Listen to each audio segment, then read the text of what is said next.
Hola, nuestra historia, la historia de todo lo que recordamos y de lo que hemos decidido olvidar, comenzó en un pasado tan remoto que casi parece un sueño. Hubo un tiempo en que no éramos más que partículas diminutas flotando en un mundo todavía en silencio, sin nombres ni fronteras. Millones de años después, algo cambió, de esa materia callada surgieron las primeras formas que se atrevieron a caminar erguidas, homínidos que aún no sabían que llevaban consigo el inicio de una memoria colectiva. El Homo erectus fue el primero en abandonar África, dejando huellas en tierras que jamás habían visto semejantes pasos. Después, entre el hielo y la penumbra de Europa, los neandertales encendieron fuegos que se apagaron demasiado pronto, aunque todavía laten en nuestra sangre. Y finalmente, quedamos nosotros. La única especie que sobrevivió, aunque no sin costo, a cambio, cargamos con la pregunta más incómoda de todas: ¿qué historias tuvimos que enterrar para seguir existiendo? Pero ten cuidado, al final de este viaje, puede que ya no veas la historia con los mismos ojos. Antes de sumergirnos en este relato extraño, tómate un segundo para darle like al vídeo y suscribirte, pero solo si las verdades olvidadas y los vacíos en la memoria te intrigan tanto como a mí. Y déjame en los comentarios desde dónde y a qué hora estás viendo esto. Quiero saber en qué. Según la leyenda, el río Amarillo se desbordó. Estas inundaciones masivas destruían las cosechas, provocando hambrunas y un sufrimiento generalizado. No obstante, no todo estaba perdido. Una idea que seguimos viendo a lo largo de la historia. Mientras tanto, en la actual Turquía, una civilización menos conocida llegaba al poder, el Imperio Hitita. Bajo el carismático gobierno del líder Labarna, 1680 a 1650 AC, un hábil gobernante con una visión única: unificar las ciudades-estado hititas bajo un solo gobierno. Dirigió su ejército de ciudad en ciudad, conquistándolas. Jerárquicos. Esta sociedad estaba encabezada por el rey. Sin embargo, a diferencia de una civilización unificada, cada ciudad funcionaba por su cuenta. Una ciudad-estado es una ciudad que, con su territorio circundante, forma un estado independiente. Comienza el desarrollo de ciudades-estado como Troya, Micenas y Pilos. También empezaron a surgir los primeros restos de la lengua escrita griega, conocida como Lineal B, el primer registro de griego indoeuropeo que tenemos en la actualidad. Mientras tanto, en Egipto, empezaban a crear una pirámide social de otro tipo. Escritura jeroglífica que los historiadores aún no pueden descifrar. Uno de los pocos restos que tenemos son esas 17 colosales cabezas de piedra. En la cultura mesoamericana, se cree que la cabeza por sí sola podía contener la emoción, la experiencia y el alma de un individuo. Tal vez no conozcamos los nombres de sus líderes como los de otras civilizaciones, como Ramsés y Hammurabi. Al mirar a través de los ojos de una cabeza de piedra, aún podemos sentir su presencia, y en cierto modo, permanecen inmortales, consagrados en la historia para que un día, tal vez, sepamos quiénes son. Mientras tanto, en el este, la dinastía Zhou, 1046 a 256 AC, en China estaba avanzando. La dinastía Zhou ganó poder por los fracasos de la dinastía San, menos criticada. Creían en la idea del mandato del cielo.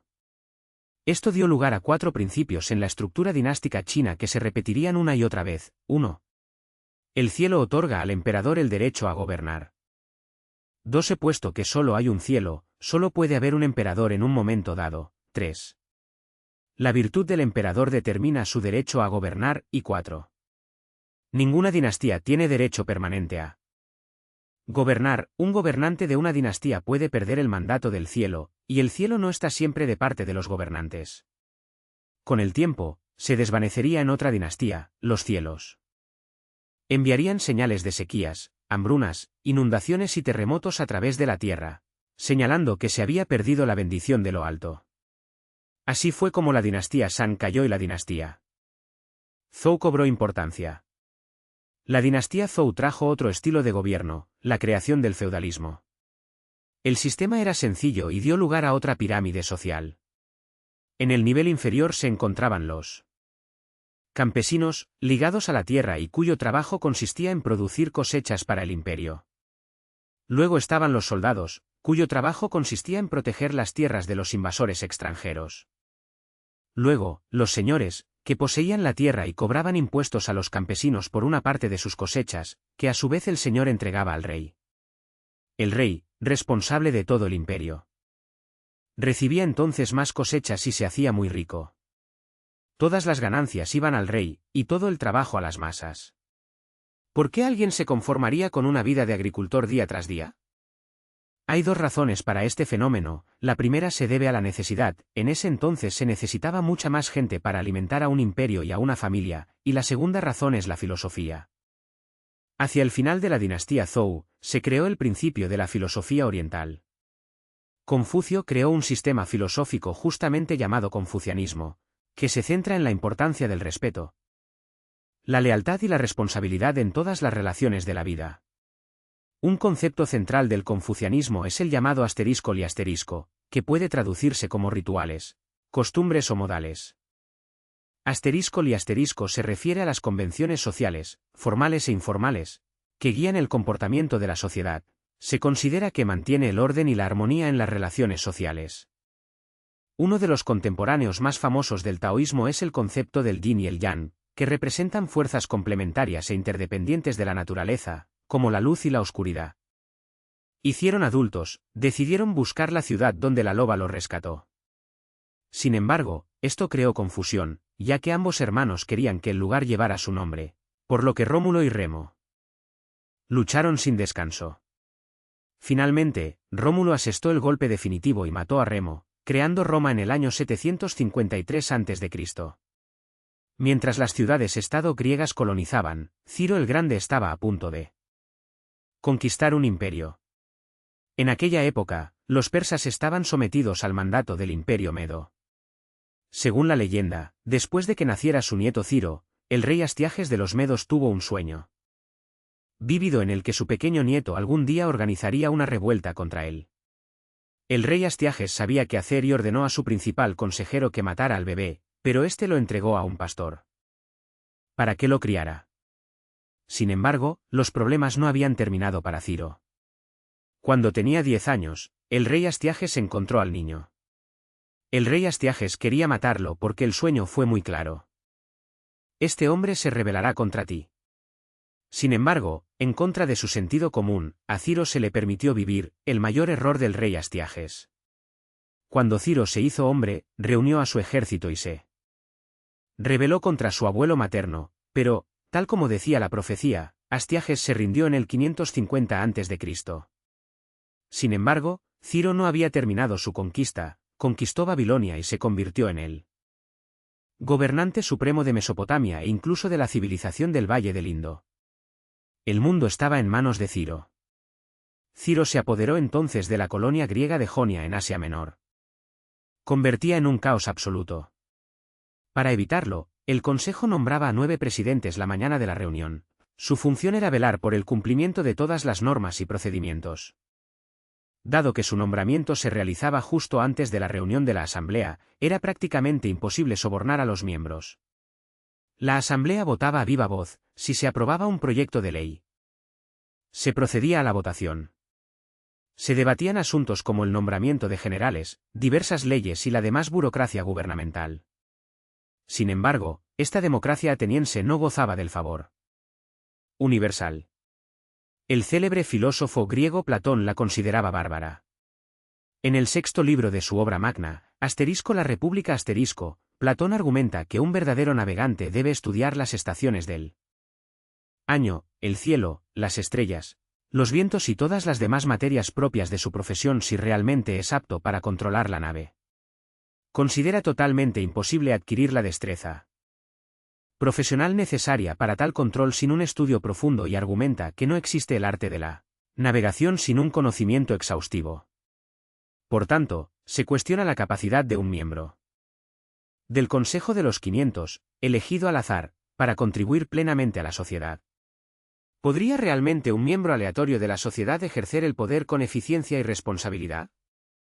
En lugar de ello, Platón abogaba por la idea de un rey filósofo, un hombre que estudiara la sabiduría, la lógica y el razonamiento, un hombre que dedicara su vida a comprender cómo gobernar. Un hombre que se convirtiera en el navegante de la sabiduría. Platón afirmaba, con rotundidad, que la sociedad que hemos descrito nunca podrá hacerse realidad, ni ver la luz del día. Y que no habrá fin a los problemas de los estados, o de hecho, mi querido Glaucón, de la propia humanidad, hasta que los filósofos se conviertan en gobernantes de este mundo, hasta que los que ahora llamamos reyes y gobernantes se conviertan real y verdaderamente en filósofos, y el poder político y la filosofía lleguen así a las mismas manos. Existe, sin embargo, un problema inherente a la cita de Platón: todos los líderes se creen reyes filósofos. Todos piensan que sus pensamientos son los mejores, todos creen que sus ideas son las más sabias, desde Yu el Grande en China hasta los reyes del Imperio hitita, pasando por Siddhartha Gautama en el reino de Magadha en la India. No muy lejos, en el reino indio de Magadha, un príncipe mimado llamado Siddhartha Gautama, en el año 500 a.C., vivía en el lujo dentro de un palacio. Dentro de este palacio, Siddhartha podía tener todo lo que deseara, todas las joyas, todas las riquezas, todos los bienes más finos a su alcance. Su mundo dentro del palacio era una utopía terrenal, sin carencia, necesidad o deseo, un mundo perfecto, hasta que salió de su palacio, el único lugar que conocía. Sus primeros pasos fuera del palacio le impactaron profundamente. Vio a un anciano moribundo justo en la calle de enfrente. Se dio cuenta de que la experiencia humana no era algo perfecto y sublime, sino que, por el contrario, incluía la muerte como una parte inevitable, tal como Gilgamesh comprendió muchos años atrás. Siddhartha abandonó su vida de lujo y emprendió una búsqueda del conocimiento y la iluminación. Estudió con maestros espirituales y meditó durante muchos años, buscando respuestas a las grandes preguntas de la vida. Finalmente, tras 6 años de búsqueda, se sentó bajo una higuera y meditó hasta alcanzar la iluminación. La iluminación, un estado de paz interior en el que se trascienden las limitaciones del ego y se entra en contacto con una conciencia universal o esencia divina. No es algo fijo y permanente, sino un proceso continuo de crecimiento y desarrollo. Bajo aquella higuera, Siddhartha llegó a ser conocido como el Buda, el despierto, y pasaría el resto de su vida viajando por el campo, acercando la iluminación a los demás. Darío, decidido a seguir los pasos de su padre y apoderarse del mundo, tras finalizar su dominio sobre las ciudades-estado de Jonia, se embarcó en una campaña para conquistar Grecia. Darío y sus 20.000 hombres llegaron en el año 490 a.C. a la ciudad de Maratón, situada a 26,2 millas de Atenas. Los atenienses, ampliamente superados en número, contaban solo con 10.000 hombres. Mientras los persas intentaban reagruparse, los poderosos hoplitas griegos aplastaron a los más débiles soldados persas de infantería, desbordándolos. Ataque persa: Leónidas ordenó a sus soldados atacar por sorpresa el campamento persa, cogiéndolos desprevenidos y desbaratando su formación. A pesar de este éxito inicial, el ejército griego fue desbordado por los persas que atacaron desde todos los flancos, rompiendo las defensas griegas. Leónidas y sus soldados lucharon con valor y determinación, pero fueron derrotados. Luego llegó la batalla de Salamina, donde los griegos lograron cambiar el curso de la guerra. En una batalla naval entre las 500 trirremes persas y las trirremes griegas, la situación no pintaba bien para los griegos. Sin embargo, el gran general ateniense Temístocles empleó un plan para desplazar a la flota persa hasta el estrecho de Salamina, y golpeó a la flota enemiga con tanta fuerza que no tuvo dónde retirarse. Tras una batalla naval masiva, Temístocles consiguió la victoria para Grecia, cambiando el rumbo de la guerra. Los persas aún tenían como objetivo conquistar las ciudades-estado griegas. Jerjes había regresado a Persia, dejando al general persa Mardonio al mando de la fuerza persa. Tras el cese de las conversaciones diplomáticas, los persas sabían que debían atacar. Mientras los persas enviaban sus tropas a Platea, los griegos supieron que tenían que trabajar juntos. Más de 30 ciudades-estado griegas, trabajando juntas, fueron capaces de reunir un enorme ejército de 110.000 hoplitas, con el objetivo principal de derrotar a Persia. Aunque esto no era nada comparado con el ejército persa, estimado en 150.000 hombres, la batalla fue feroz e intensa. Y ambos bandos lucharon con ferocidad y determinación. Los hoplitas griegos resultaron eficaces contra la caballería y los arqueros persas. Los griegos también utilizaron estratégicamente el terreno, luchando en una pendiente que ayudó a contrarrestar la ventaja numérica persa. Al final, los griegos derrotaron a las fuerzas persas, asegurando una victoria decisiva. Los persas sufrieron grandes pérdidas y Mardonio murió en combate. La batalla de Platea marcó el final de las guerras greco-persas y de la amenaza persa sobre Grecia. Tras la guerra persa, la vida en la antigua Grecia fue espectacular. Llegó una edad dorada de la cultura. Al ya no tener que enfrentarse a la amenaza de la guerra, Atenas pudo crear maravillas arquitectónicas como el Partenón, asentado sobre la Acrópolis ateniense, una prominente colina que domina la ciudad. El Partenón, testimonio de la riqueza y cultura ateniense, aún hoy se puede admirar. Luego vino el auge del teatro. En esta época, el Estado patrocinaba a los poetas más renombrados para que crearan historias en el festival ateniense llamado Dionisias de la ciudad, un festival destinado a rendir culto al dios griego del teatro y la fertilidad, Dioniso. De este festival surgieron dramaturgos como Sófocles, Esquilo y Aristófanes. Los estados estaban hambrientos de poder. Atenas estaba reclutando ciudades-estado para su liga de Delos, mientras que Esparta estaba reclutando ciudades-estado para su alianza del Peloponeso. Tanto Esparta como Atenas consideraban que debían controlar la ciudad de Corinto, de ahí que, en el 434 a.C., la guerra estallara en la península griega, dando lugar a batallas navales como la batalla de Sinope y la batalla de Pilos. En el 421 a.C., se negoció una breve paz.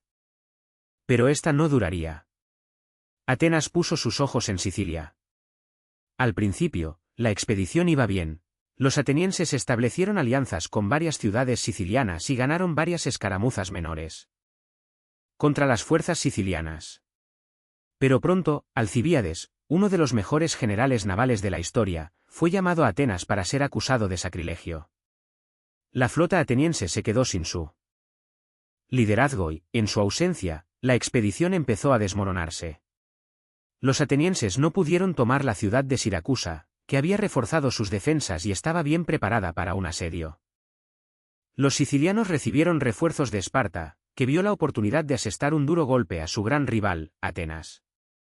Los atenienses sufrían la falta de suministros y estaban plagados de enfermedades.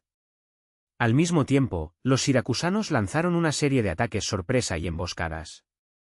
Finalmente, tras meses de duros combates, la flota ateniense fue destruida en una batalla decisiva. Miles de atenienses murieron y muchos más fueron capturados y esclavizados. Una década después, Atenas cayó en manos de los espartanos. La era de la Grecia legendaria había llegado a su fin. Tanto Atenas como Esparta se debilitaron considerablemente y nunca recuperaron el mismo poder que una vez tuvieron, dejando el mundo listo para que un rey filósofo lo conquistara todo. Luego, en el este, el mandato del cielo había terminado. El cielo consideró que el imperio de la dinastía Zhou había llegado a su fin después de un largo gobierno de 800 años, lo que condujo a un periodo conocido como los estados combatientes, 475 a 221 a.C. Esto abrió paso a Anfei, que creó una nueva filosofía llamada legalismo. Los seguidores del legalismo creían que las personas eran intrínsecamente egoístas y solo actuaban por conveniencia, y que la única forma de mantener el orden era mediante un sistema de recompensas y castigos claro y aplicado sistemáticamente.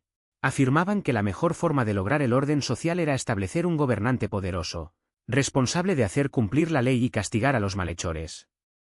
También creían que el gobernante debía tener un control total sobre el ejército, la economía y la sociedad. Mientras tanto, en el corazón de la región mexicana de Oaxaca, comenzó a florecer la civilización zapoteca. Su capital, Monte Albán, se estaba construyendo en la cima de una montaña desde la que se veía todo el valle de Oaxaca. Enclavada en la cima de la montaña que domina el valle, la ciudad albergaba una élite gobernante que supervisaba una estructura social jerarquizada que incluía artesanos de clase media y agricultores de clase baja. Los pueblos de la civilización zapoteca eran conocidos por sus Innovadoras prácticas agrícolas, incluido el cultivo de maíz y otras cosechas que sostenían a sus comunidades en épocas de sequía y otras dificultades medioambientales.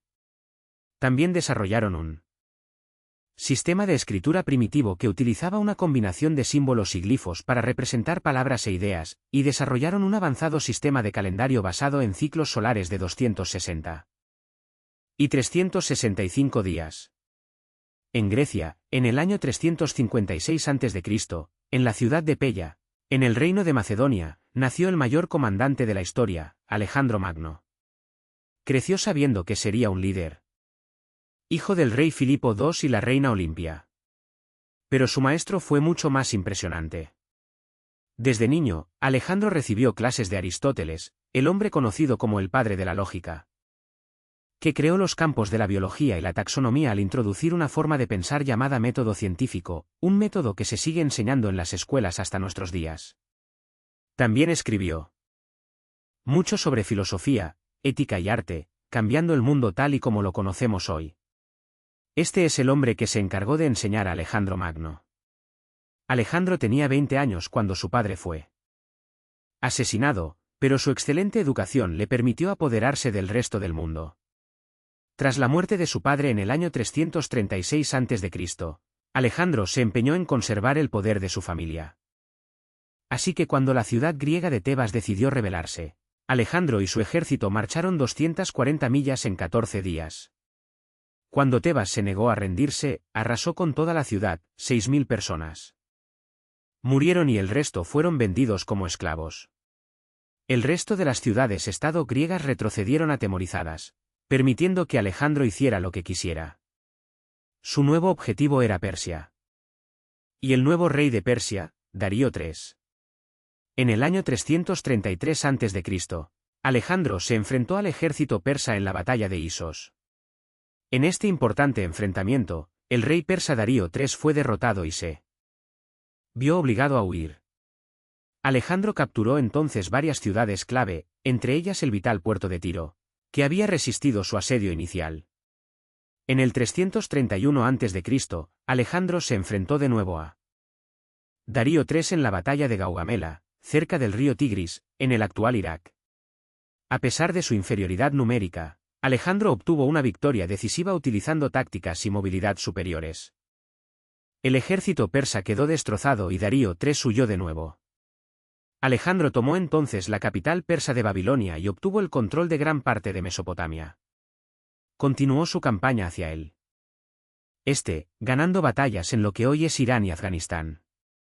En el año 330 a.C., conquistó Persépolis, la capital persa, una ciudad de gran riqueza e importancia cultural. Pero Alejandro no había terminado, quería expandirse hacia el este, cruzando las montañas del Indus hasta la India.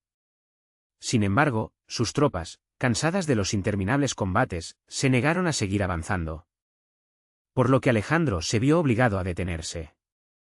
Sin embargo, tras el fracaso de Alejandro en el subcontinente indio, surgió en la India una potencia llamada Imperio Maurya. En su apogeo, se extendió por gran parte de la India, Pakistán, Bangladesh y Afganistán. Sin embargo, esta conquista le costó muy cara a su líder, Asoka el Grande. En el 261 a.C., tras la muerte de sus padres, Asoka decidió que su imperio necesitaba expandirse y puso en la mira el reino de Kalinga. La guerra fue sangrienta y feroz, más de 100.000 personas murieron. Asoka no podía dormir en paz. No sabía cómo lidiar con sus acciones que resultaron en tanta muerte, así que recurrió a las enseñanzas del Buda. Bajo el gobierno de Asoka, el imperio Maurya se hizo conocido por apoyarlas enseñanzas budistas y promover la no violencia. Asoka promulgó una serie de edictos inscritos en rocas y pilares por todo el imperio que promovían principios, como la bondad y el respeto a todas las religiones y la abolición de la esclavitud. Alejandro no compartía ciertos rasgos. En Occidente, se consideraba un honor morir en combate y la muerte de un héroe se recordaría para siempre. Un campesino moría en el anonimato. Alejandro murió unos años más tarde en Babilonia, a la edad de 32 años. A lo largo de su expedición, Alejandro fue difundiendo las ideas griegas fundadas por su antiguo y sabio maestro, llevando el auge de los ideales griegos por toda la tierra, sembrando las semillas de las culturas occidentales que vemos hoy en día. Una vez que Alejandro murió, su imperio no pudo sostenerse. Sus generales se disputaron quién debía ser el líder de este gran imperio, todos querían el poder, pero las luchas internas dejaron que se desperdiciara en el olvido. Finalmente, en el año 323 a.C., tras guerras sin sentido, los generales griegos dividieron el mundo en tres grandes imperios, los Ptolomeos en Egipto, los Seleucidas en Oriente y los Antígonos en Grecia. Ptolomeo, uno de los generales de Alejandro, condujo a Egipto a un periodo de prosperidad inspirado por su antiguo líder. Ptolomeo construyó la Biblioteca de Alejandría, un centro de erudición intelectual. Intelectuales de todas partes acudían a la biblioteca para intercambiar ideas y pensamientos por todo el mundo, lo que llevó a que grandes filósofos como Platón y Aristóteles fueran la columna vertebral de nuestra cultura. El general Seleucida recibió las llaves de la ciudad de Babilonia. En esta época, Babilonia era un centro cultural en el que se fundían las culturas griega, persa, india y centroasiática. Sin embargo, los seleucidas preferían las ideas y la lengua griegas. El imperio seleucida tuvo su apogeo durante el reinado de Antíoco III, 223 a 187 a.C. Con el rey Antíoco III, los seleucidas abarcaban un vasto territorio desde la actual Turquía hasta el actual Pakistán, fue uno de los mayores imperios de los que se tiene constancia hasta el ascenso de los romanos. Por otro lado, los antígonos no tuvieron tanto éxito. Cuando los primeros antígonos tomaron el poder, los griegos eran solo una cáscara de lo que una vez fueron, la época de los griegos había quedado atrás. Los ptolomeos, los seleucidas y los antígonos se apartaron del imperio romano. Sin embargo, para que Roma se levantara, tuvo que enfrentarse a un poderoso enemigo: Cartago. Tanto Roma como Cartago deseaban la misma ciudad-estado, Mesina, en la isla de Sicilia.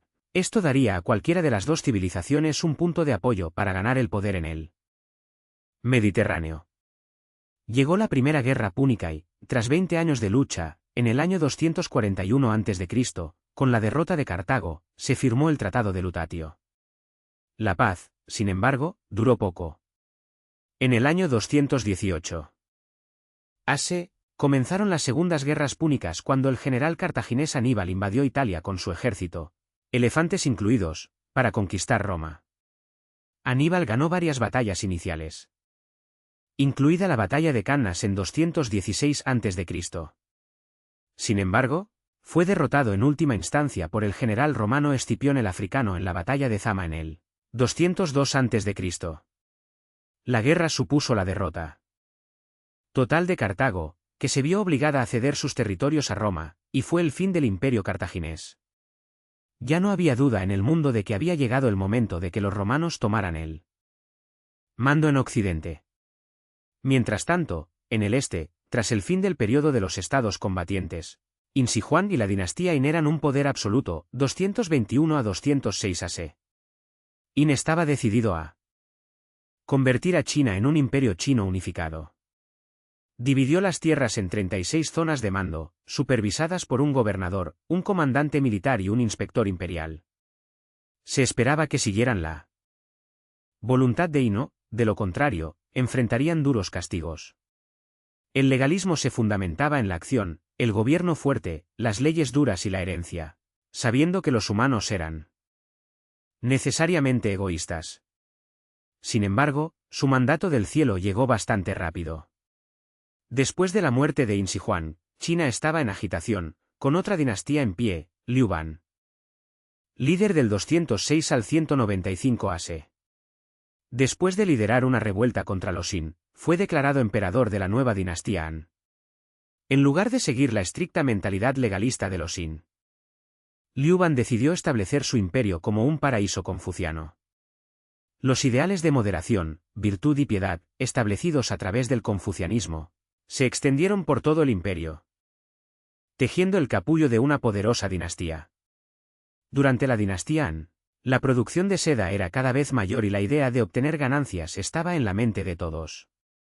Así, en el año 138 a.C., El emperador Wu envió un convoy imperial para entrar en contacto con las culturas de Asia Central y el Mediterráneo. Una vez establecidas las rutas, los mercaderes y comerciantes chinos llevarían su seda a través de la ruta de la seda hasta Oriente Medio y finalmente Europa, donde se obtendrían grandes beneficios con su venta.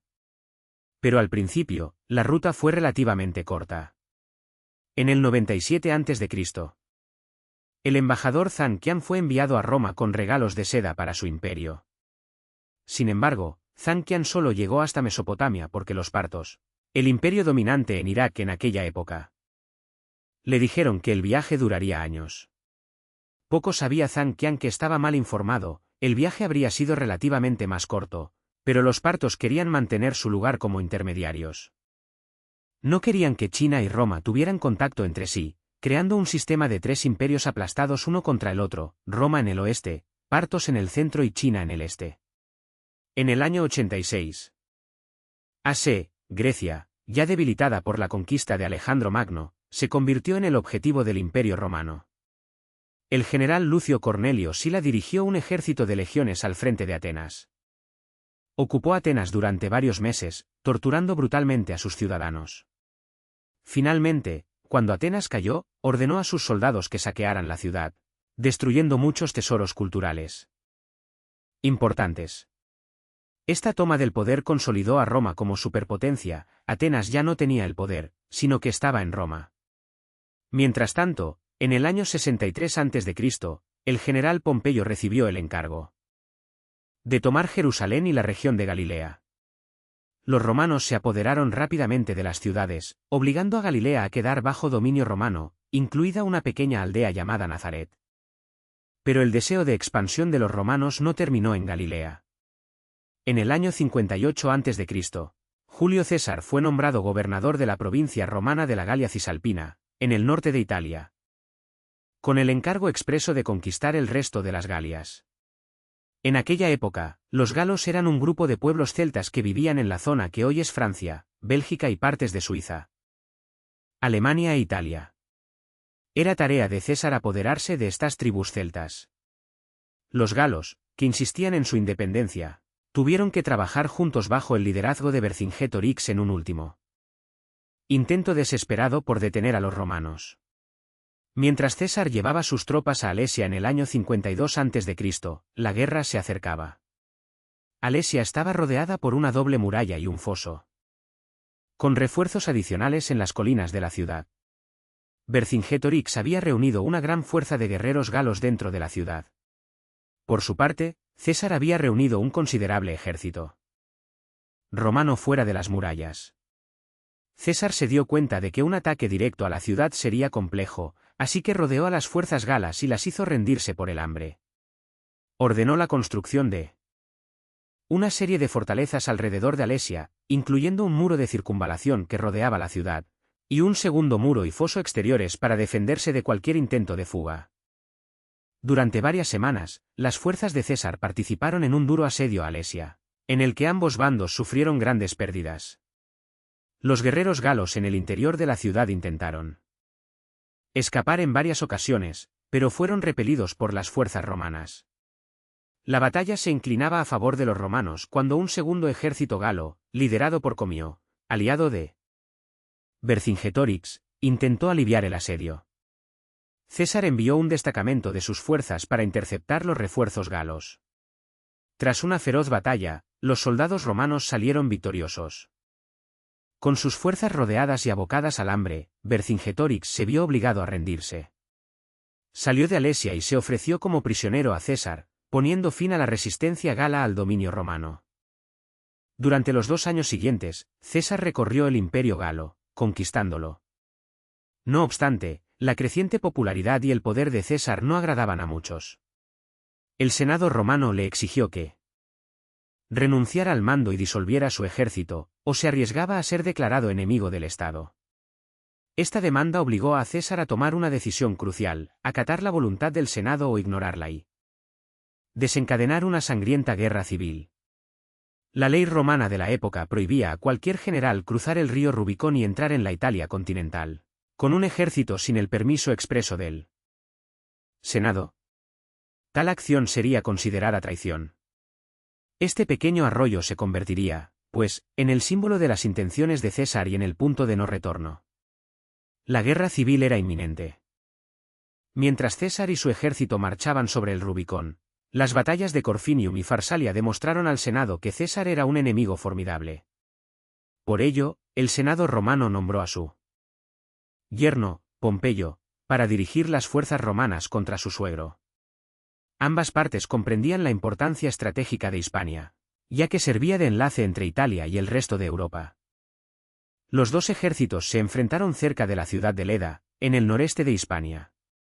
El ejército de César, aunque significativamente superado en número, aprovechó su superioridad táctica y su mejor entrenamiento militar para imponerse en la batalla. Tras varios días de intensos combates, César salió victorioso, obligando a las fuerzas de Pompeyo a retirarse y proclamándose a sí mismo como el nuevo líder de Roma. Al regresar César a Roma, la multitud coreaba «Salve, César! ¡Salve, César!». El pueblo decidió entonces que sería el dictador de Roma de por vida. César se puso inmediatamente a trabajar en una serie de reformas y políticas destinadas a mejorar la vida de los romanos y a reforzar el poder del gobierno central. Ordenó la construcción de nuevas infraestructuras, como carreteras, puentes y acueductos, que ayudaron a conectar las diferentes partes de la ciudad y a mejorar el comercio. César también promulgó una serie de reformas políticas y sociales, como la concesión de la ciudadanía romana a muchas personas que vivían en el imperio, y la creación de nuevas leyes y costumbres basadas en las prácticas romanas. Fomentó la difusión de la lengua y la cultura latinas por todo el imperio y estableció el calendario juliano, que es la base del calendario que utilizamos hoy en día. Sin embargo, el reinado de César fue breve. 2 años después, en el 44 a.C., fue apuñalado hasta la muerte por varios senadores, entre ellos Casio y Bruto. El asesinato de César desestabilizó el mundo romano, sumiéndolo en una lucha de facciones por el control del gobierno. Sin un líder fuerte, Octavio, el hijo adoptivo de César, de tan solo 18 años, llegó a Roma para reclamar su herencia y asegurar su lugar en el panorama político. Rápidamente se alió con Marco Antonio, leal lugarteniente de César. Juntos derrotaron a los asesinos de César en la batalla de Filipos, en el 42 a.C. No obstante, pronto surgieron tensiones entre Octavio y Antonio, disputándose ambos el control del imperio. En el 31 a.C., sus fuerzas se enfrentaron en la batalla naval de Accio, en la que Octavio obtuvo una clara victoria. Antonio huyó a Egipto con su amante Cleopatra, y ambos se suicidaron al año siguiente. Con la derrota de Antonio, Octavio se convirtió en el soberano indiscutible de Roma. En el año 27 a.C., fue proclamado Augusto, convirtiéndose en el primer emperador romano. Durante el reinado de Augusto, nació en Belén, ocupada por los romanos, Jesucristo, un hombre que cambiaría el mundo. El Evangelio de Lucas dice: en aquellos días salió un decreto de César Augusto, para que todo el mundo fuese empadronado. Este fue el primer empadronamiento, cuando Quirino era gobernador de Siria. Y todos iban a ser empadronados, cada uno a su ciudad, Lucas 2, 1-2. Este censo era esencial en la sociedad romana, pues permitía establecer el recuento de la población en las diferentes comunidades, lo que facilitaba la recaudación de impuestos. Así, María, embarazada, y su prometido José, tuvieron que recorrer 90 millas a pie desde Nazaret hasta Belén para cumplir con este requisito legal impuesto por los romanos. Al llegar a Belén, muchos otros descendientes del rey David, o miembros de la fe judía, también se encontraban allí para el censo. Descubrieron que no había sitio para ellos en la posada, por lo que se refugiaron en un establo, donde María dio a luz a Jesús. Jesús fue posteriormente reconocido como el rey de los judíos. Tras su nacimiento y la finalización del censo, María y José regresaron a Nazaret con su extraordinario hijo. Con el paso de los años, cada vez más historias sobre Jesús se difundían, y más seguidores comenzaron a adorarlo como su Mesías. Afirmaban que podía pescar una cantidad infinita de peces, curar a los ciegos, y que era el Hijo de Dios. Sus discípulos comenzaron a escribir la historia de su vida, Mateo, Marcos, Lucas y Juan escribieron los evangelios, narrando casi los mismos acontecimientos de la vida de Jesucristo.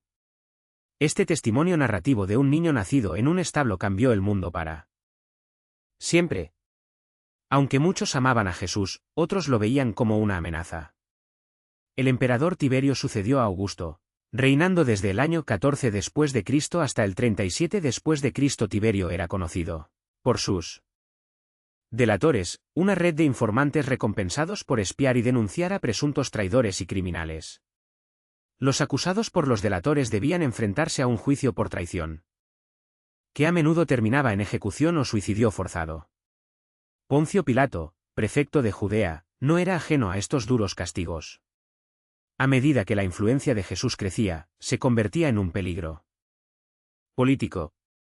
Siguiendo las instrucciones del emperador Tiberio, Pilato no tuvo más opción que ejecutar a Jesús en la cruz. La ley romana era clara, había que obedecer la voluntad del emperador o perecer.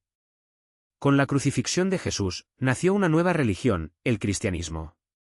Inicialmente, el cristianismo era una pequeña secta del judaísmo, pero su crecimiento fue sin precedentes. Pablo de Tarso llevó la palabra de su Señor por todo el mundo conocido, desde Grecia hasta Turquía y Siria. Sus relatos misioneros están documentados en el Nuevo Testamento, en el libro de los Hechos. Cuanto más viajaba Pablo, más seguidores ganaba, y también más enemigos. La división entre monoteísmo y politeísmo se hacía cada vez más difícil para los romanos, que no aceptaban una religión que no creía en dioses como Marte y Júpiter. Por eso, cuando se produjo el gran incendio de Roma en julio del 64 después de Cristo, el emperador Nerón rápidamente culpó a los cristianos. El gran incendio destruyó 2/3 de la ciudad de Roma. Para financiar las reparaciones, Nerón impuso fuertes tributos en todo el imperio y comenzó a imprimir más moneda, creando un efecto inflacionario sin precedentes en la historia del imperio. Los habitantes del imperio, fuera de Roma, se opusieron a esta nueva política. En la ciudad santa de Jerusalén, en el año 66 después de Cristo, se produjo una revuelta. Inicialmente, la primera rebelión judía tuvo éxito, y las fuerzas judías expulsaron rápidamente al desprevenido ejército romano. Los rebeldes ganaron terreno en las aldeas vecinas de Galilea. En respuesta, el emperador Nerón envió al general Vespasiano para enfrentarse a las fuerzas judías, lo que llevó a la mayoría de los rebeldes a refugiarse en Jerusalén. Cuando Vespasiano fue proclamado emperador en el 69 después de Cristo, cerca de la Pascua del 70 después de Cristo, Vespasiano y sus fuerzas sitiaron la ciudad, agotando los alimentos y el agua dentro de las murallas de Jerusalén. Los judíos comenzaron a pelear entre sí, lo que los hizo más vulnerables a los ataques. En agosto, los romanos rompieron las defensas, mataron a gran parte de la población y destruyeron muchos de sus lugares sagrados. Con los judíos diezmados, el poder del politeísmo perduró. Entre los años 98 y 117 después de Cristo, bajo el dominio del emperador Trajano, el Imperio romano alcanzó su máxima expansión territorial, desde la actual Gran Bretaña hasta el Golfo Pérsico. El dominio romano estaba en todas partes, excepto en las Américas, ya que los romanos desconocían su existencia. Podemos observar el crecimiento de diversas civilizaciones a través de los Andes, ubicadas en los actuales Perú y Chile. La civilización moche construyó estructuras monumentales como la Huaca del Sol y la Huaca de la Luna, impresionantes pirámides que eran el centro de sus religiones. También crearon avanzadas técnicas de fertilización, utilizando excrementos de aves como abono. Su gobierno, muy centralizado, establecía el lugar de cada individuo en la sociedad. Un poco más al sur, la civilización nazca es una de las más misteriosas. El pueblo nazca creó una serie de geoglifos a gran escala, que consisten en cientos de figuras individuales, incluyendo formas geométricas, animales y figuras humanas. Al retirar los guijarros recubiertos de óxido de hierro de color marrón rojizo oscuro que cubrían la superficie del desierto de Nazca, se revelaron estas líneas, conocidas como las líneas de Nazca, cuyo propósito sigue siendo desconocido hoy en día, objeto de numerosas teorías conspirativas. Alrededor del año 100 después de Cristo, los zapotecas comenzaron a establecer Monte Albán. Su capital fue uno de los primeros ejemplos de planificación urbana en América. El trazado de la ciudad era cuadriculado, con calles principales y secundarias que conducían a plazas y edificios públicos. La ciudad también se dividió en diferentes distritos, cada uno con funciones especializadas: residenciales, administrativas y religiosas, lo que la mantuvo vigente durante 1000 años. De vuelta a Roma, al final del reinado de Trajano en el año 117 después de Cristo, llegó un nuevo emperador con un propósito: Adriano. Era un hombre con la tarea casi imposible de mantener el enorme imperio romano bajo un solo mandato. Primero tuvo que lidiar con una crisis en la recién colonizada Britania romana. Al igual que sus predecesores en Judea, a los romano-británicos no les gustaba ser romanos, por lo que comenzaron a causar disturbios. A los ojos de Adriano, existía una amenaza de revolución inminente. Así, Adriano ordenó la construcción de un enorme muro, conocido como el Muro de Adriano, que se extendía de costa a costa, con el objetivo de disuadir a los pueblos conquistados de rebelarse. Sin embargo, en Galilea las cosas no eran tan pacíficas. Simón Bar Kokhba lideró una rebelión del pueblo judío para liberarse del dominio romano. Roma estaba desarrollando una nueva ciudad, Aelia Capitolina, sobre las ruinas de Jerusalén, con templos dedicados a dioses politeístas como Júpiter. Hacia el 132 después de Cristo, Bar Kokhba tomó el título de Narcís, o jefe de Estado.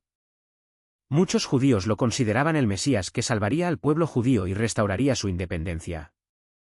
Las tropas de Bar Kokhba atacaron a Aelia Capitolina, dejando casi fuera de combate a toda la guarnición romana que controlaba la ciudad. Adriano, sin embargo, no lo permitiría, por lo que envió una fuerza de 120.000 hombres a las tierras de Judea para conquistar y obligar al pueblo judío a someterse. Como relata Casio dio en su Historia Romana 50 de sus puestos avanzados más importantes y 985 de sus aldeas más famosas fueron arrasadas. 580.000 hombres fueron asesinados en las diversas incursiones y batallas, y el número de los que perecieron por el hambre, las enfermedades y el fuego era indescifrable. Así, casi toda Judea quedó desolada. Historia Romana 69.12, 122. Roma dejó claro que no debía ser tomada a la ligera. Mientras tanto, en China, el mensaje era muy diferente. Las ideas del budismo se difundían junto con las filosofías chinas del confucianismo y el taoísmo, y consolidaron una dinastía. Estas tres filosofías trabajaron juntas para hacer la dinastía Han más fuerte y unida en muchos aspectos. Por otro lado, en América, los arquitectos mayas recorrieron el norte de Petén y diseñaron una serie de templos cortos y anchos, con amplias escalinatas flanqueadas por enormes mascarones de estuco. Estos mascarones de estuco estaban hechos de yeso y algo de piedra caliza quemada y pulverizada. Los mayas convertían estas armaduras de piedra en elaborados rostros de deidades, para capturar el alma de los dioses y llevarla al pueblo. Un templo como el Sub-E7, así nombrados por los historiadores los templos mayas, similar a los submarinos militares, es una pirámide con 16 máscaras de estuco, cada una de las cuales nos permite profundizar en el alma de estas deidades del pasado. En el Medio Oriente surgía un nuevo imperio con raíces en el pasado. Un hombre llamado Ardashiri decía tener sangre real que se remontaba a Ciro el Grande. Ardashiri afirmaba que él debía ser el verdadero gobernante del imperio persa, y no los fraudulentos partos. Ardashiri logró unir a las diversas tribus de Persia. En el 224 después de Cristo, Ardashiri dirigió sus fuerzas contra el rey parto Artabano IV. En una importante batalla en Hormuzgán, las fuerzas sasánidas, conocidas por su caballería, derrotaron a los partos y capturaron a Artabano IV. Con esta victoria, Ardashiri se declaró rey y estableció el imperio sasánida. Ardashiri estableció rápidamente un gobierno centralizado y construyó una nueva capital en Ctesifonte, a orillas del Tigris. Restauró el zoroastrismo, que había sido suprimido por los partos, como religión oficial del imperio.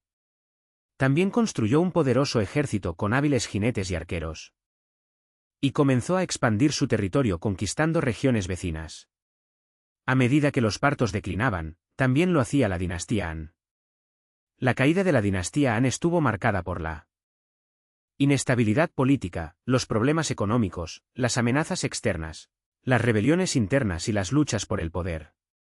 El debilitamiento de la autoridad central permitió a los caudillos regionales obtener el poder, y los intentos del gobierno por resolver los problemas económicos no tuvieron éxito.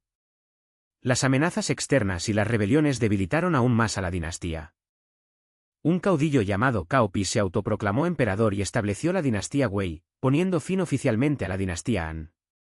De vuelta a Roma, el emperador Diocleciano, entre el 284 y el 305 d.C., se enfrentó al problema de que Roma se estaba haciendo demasiado grande e ingobernable. Por lo tanto, Diocleciano creó la tetrarquía, dividiendo la región en 4, cada una gobernada por un emperador diferente. Dentro de la tetrarquía había 2 tipos de emperadores, los Augustos y los Césares. Diocleciano eligió a Maximiano para ser su Augusto, mientras que Galerio y Constancio fueron designados como Césares.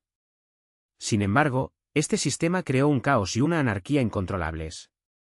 Cada emperador tenía deseos de poder y ambición, y todo llegó a un punto crítico en el 305 después de Cristo, cuando Diocleciano y Maximiano se retiraron. En el 306 después de Cristo murió Constancio. 3 de los 4 líderes originales quedaron fuera del sistema, lo que provocó un vacío de poder. El emperador Constantino el Grande fue nombrado Augusto y César simultáneamente por el ejército de su padre, Constancio Cloro, para reemplazarlo. Al mismo tiempo, el hijo de Maximiano, Magencio, sintió que debería haber sido nombrado César en lugar de Valerio Severo. En el 307 después de Cristo, Magencio envió su ejército y obligó a Severo a rendirse. En el 308 después de Cristo, Galerio nombró a Licinio para sustituirlo. Así, en el lado occidental de Roma, 2 emperadores querían gobernar, Constantino, sobre la Galia y Britania, y Magencio, sobre Italia y el norte de África. A Magencio le costó consolidar su poder y se enfrentó a una creciente resistencia por parte del pueblo de Roma. Para intentar afianzarse en el poder, Magencio ordenó la construcción de un nuevo puente sobre el río Tíber, cerca de Roma, conocido como el Puente Milvio. Constantino vio en Magencio una amenaza para su poder, por lo que decidió marchar hacia Roma para enfrentarse a él.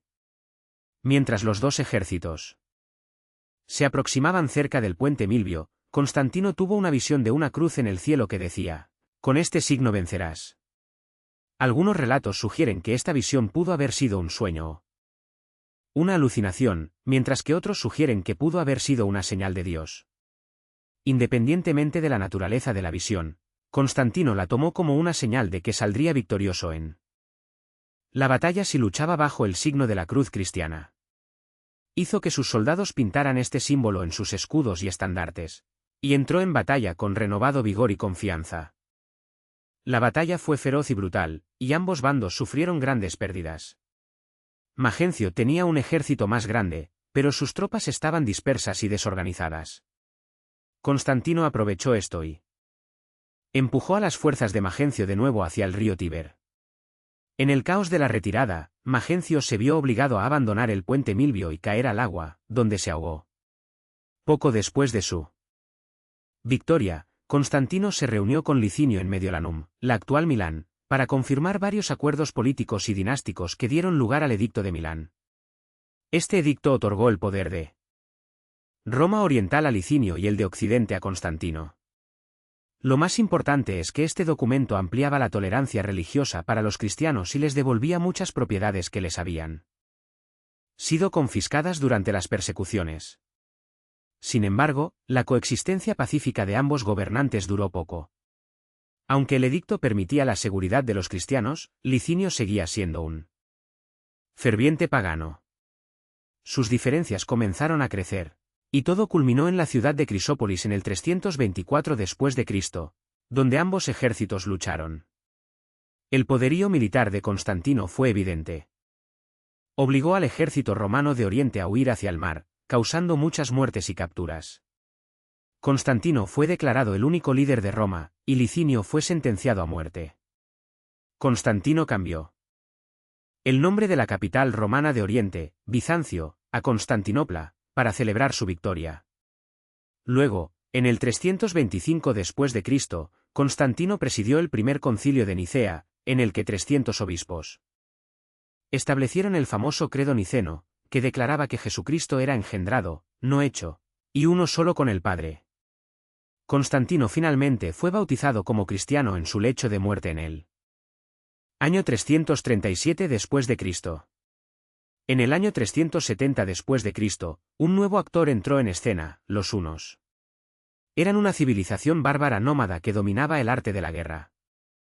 Según las leyendas, se les enseñaba a montar a caballo a partir de los 3 años, y se les atacaba con espadas para enseñarles a soportar el dolor. Esta gente no se andaba con juegos.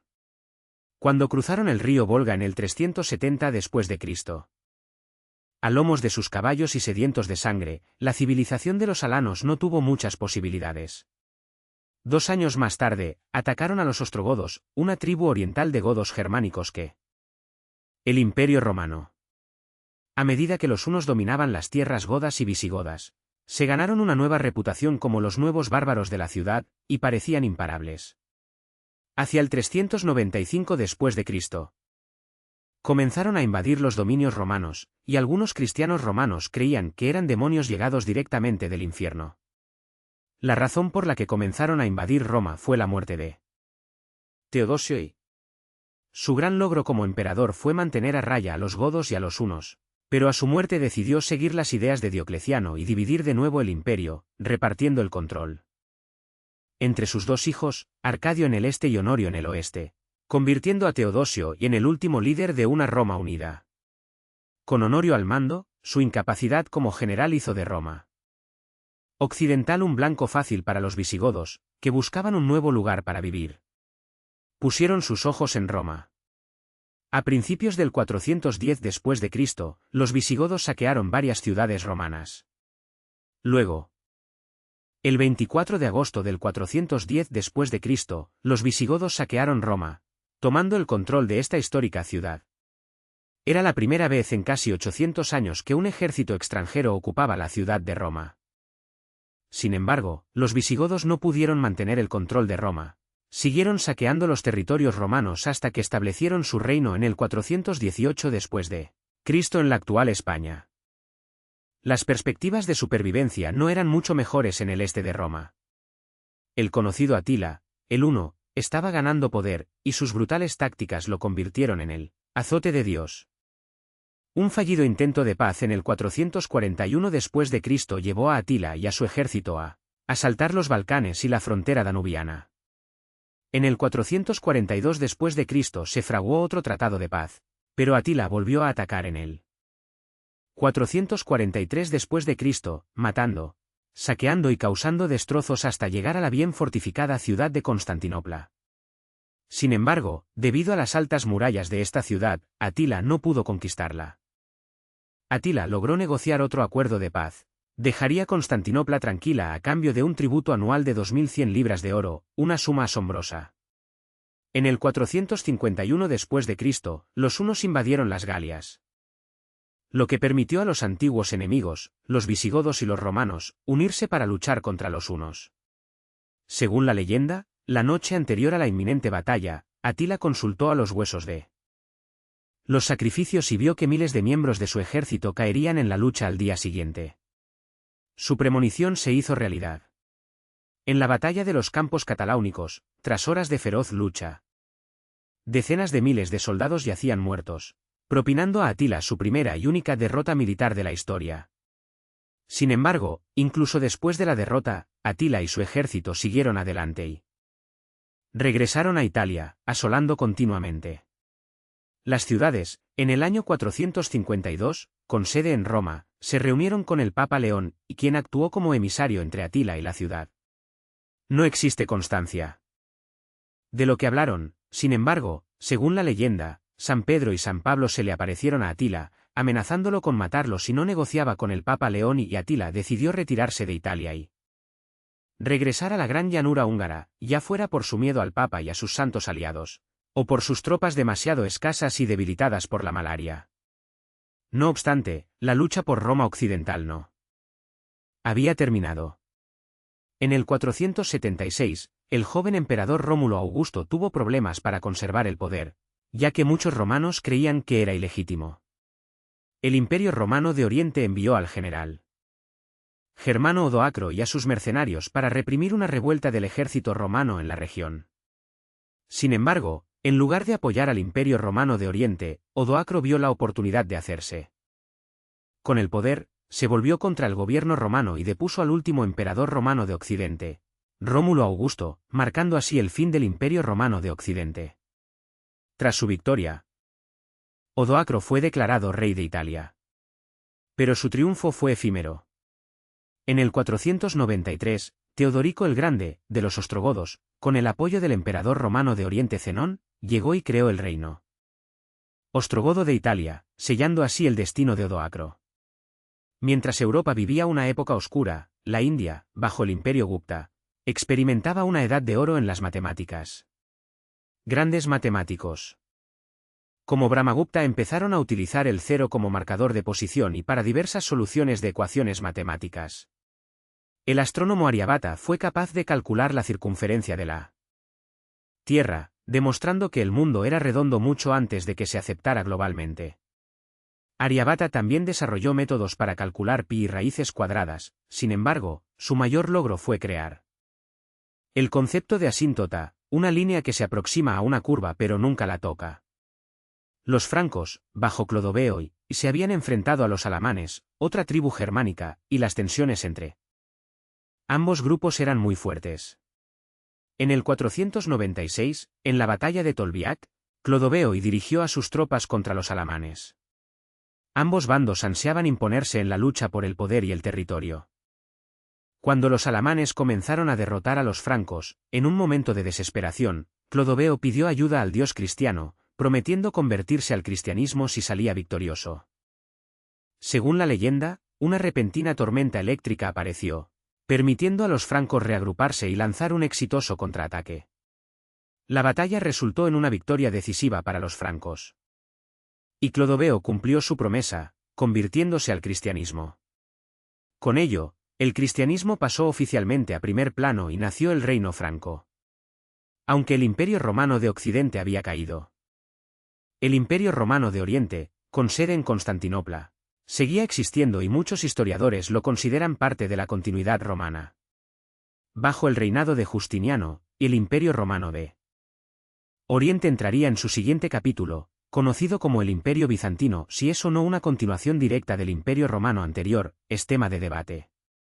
Bajo el liderazgo de Justiniano I, al igual que muchos emperadores romanos antes que él, expandiría el Imperio Bizantino hasta lugares como Italia, el norte de África e incluso España.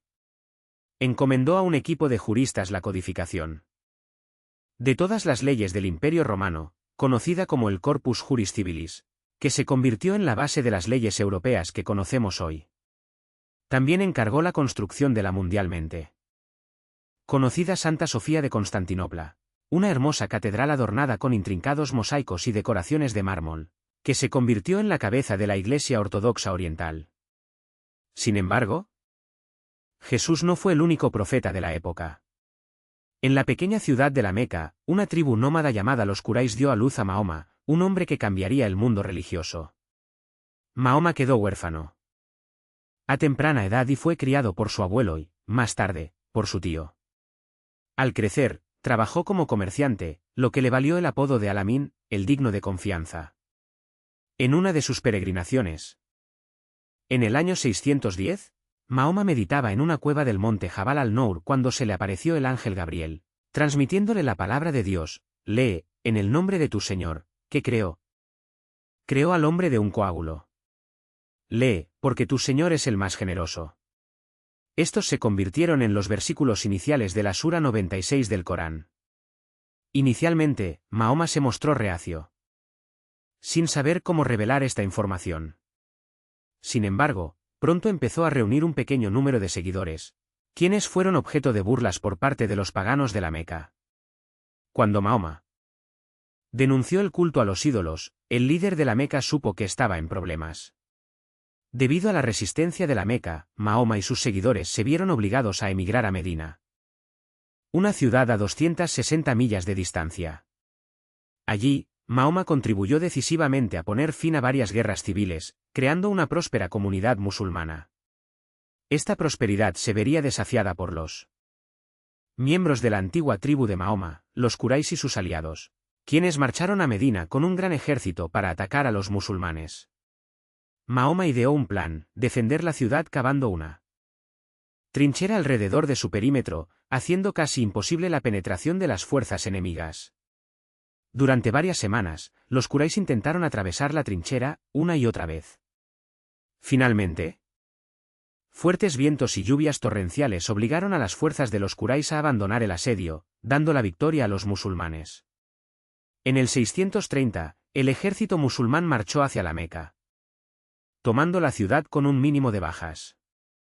Mahoma perdonó a los líderes enemigos que se le habían opuesto y convirtió al Islam a la mayoría de la población de la Meca. A la muerte de Mahoma, los musulmanes habían logrado unir la península arábiga bajo la bandera del Islam. Tras la muerte de Mahoma, una serie de califas, o líderes, asumieron el liderazgo de la comunidad musulmana. Empezando por Abu Bakr, un compañero cercano del profeta. Bajo el liderazgo de los califas, la comunidad musulmana continuó expandiendo su territorio, conquistando nuevas tierras y difundiendo el mensaje del Islam. Abu Bakr puso sus ojos en las provincias sirias del Imperio bizantino, apoderándose de ciudades cruciales como Damasco y Jerusalén. Luego, en el 636, las fuerzas árabes invadieron el Imperio sasánida, apoderándose de su capital en el 637, marcando el fin del Imperio sasánida. Tras años de lucha, derrotaron a los bizantinos y se apoderaron de Alejandría en el 642 después de Cristo, paralizando económicamente a los bizantinos. Para el 716, las fuerzas árabes habían conquistado gran parte del norte de África, Cartago y España. Su imperio se extendía desde Lisboa hasta la India. Tras consolidar su dominio en la península ibérica, los árabes lanzaron incursiones en las tierras vecinas, la actual Francia. En el 732, emprendieron una importante invasión para expandir su territorio hacia el norte. Las fuerzas árabes, dirigidas por el emir Abd al-Rahman al-Ghafiqi, conquistaron rápidamente varias ciudades de la región, incluyendo Burdeos y Tours. Sin embargo, Carlos Martel, líder militar de los francos, reunió un gran ejército para enfrentarse a los árabes en batalla. La batalla representó un enfrentamiento entre el cristianismo y el Islam. Ambos imperios querían mantener su propia fe, los árabes querían imponer su religión a los francos. Las dos fuerzas se enfrentaron cerca de Tours el 10 de octubre de 732. La batalla fue feroz y duró varios días, con numerosas bajas en ambos bandos. Al final, Carlos Martel y los francos salieron victoriosos, y las fuerzas árabes se vieron obligadas a retirarse a España, poniendo fin a la expansión masiva del Imperio árabe. Mientras tanto, en Occidente, la definición de Dios era la guerra. En China, durante el gobierno de la dinastía Tang, religiones como el budismo, el taoísmo y el confucianismo coexistían pacíficamente. Los ciudadanos podían creer en lo que quisieran, por lo que se construyeron muchos templos y pagodas por todo el imperio. Además, durante la dinastía Tang se produjo un florecimiento de la poesía china. Poetas como Li Po y Du Fu crearon poemas que más tarde se convertirían en los cimientos de la literatura china. Li Po escribió un conmovedor poema titulado Solitario en la montaña Kinmen, traducido por Sam Hamill: los pájaros han desaparecido del cielo, / ahora se escurre la última nube. / nos sentamos juntos, la montaña y yo, / hasta que solo quede la montaña. Carlomagno, también conocido como Carlos el Grande, se convirtió en rey de los francos en el 768. Fue un hábil líder militar que expandió el imperio franco mediante exitosas campañas, conquistando gran parte de Europa occidental, incluyendo las actuales Francia, Alemania, Italia y España. Carlomagno era también un cristiano devoto y trabajó para extender el cristianismo por todo su imperio. En el 785, Harun al-Rashid fue declarado califa. En lugar de centrarse en la conquista como sus hermanos, se centró en el crecimiento científico de la nueva capital, Bagdad. Harun al-Rashid quería crear la Casa de la Sabiduría, una biblioteca y centro de investigación que atrajera eruditos de todo el mundo. Estos eruditos acudieron a la casa de la sabiduría, tradujeron obras del pasado y desarrollaron la ciencia del álgebra, la química, la sociología y el concepto del infinito. Mientras tanto, los vikingos tenían una idea diferente del progreso. Los vikingos eran un grupo de paganos de la actual Escandinavia que deseaban riquezas materiales. El 8 de junio del 793 marcó el comienzo de la era vikinga en Europa. Lindisfarne era una pequeña isla aislada frente a la costa noreste de Inglaterra, que albergaba un famoso monasterio y era considerado uno de los centros de aprendizaje más importantes de Europa. El día de la invasión, un grupo de guerreros vikingos, probablemente procedentes de Noruega o Dinamarca, desembarcaron en la isla y atacaron el monasterio. Los vikingos saquearon el monasterio, mataron a muchos monjes y se llevaron a otros como esclavos. Fue un ataque brutal e inesperado contra un lugar de gran importancia religiosa y cultural que conmocionó a toda Europa. En el 799, en Roma, el Papa León III fue atacado por una facción romana que creía que el Papa era culpable de tiranía y graves faltas personales. El Papa León III huyó al reino franco. Carlomagno y su ejército franco proporcionaron una escolta al Papa y lo restauraron en el cargo papal. Sin embargo, el poder del papado estaba siendo cuestionado y mucha gente deseaba su desaparición. Carlomagno fue a Roma a finales del 800 para defender a su papa. Por su lealtad, el día de Navidad, en la Basílica de San Pedro, el Papa León III colocó una corona sobre la cabeza de Carlomagno, declarándolo nuevo emperador del Sacro Imperio Romano, creando un nuevo imperio romano, o al menos, la primera versión del mismo. Con Carlomagno se estaban formando los cimientos de un gran imperio. Pero una vez que Carlomagno murió en el 814, el nuevo imperio fue azotado por problemas. Su hijo, Luis el Piadoso, 778 a 840, heredó un imperio lleno de problemas. Muchos de sus ciudadanos lo consideraban un católico fuerte y bien intencionado, pero increíblemente débil e incapaz.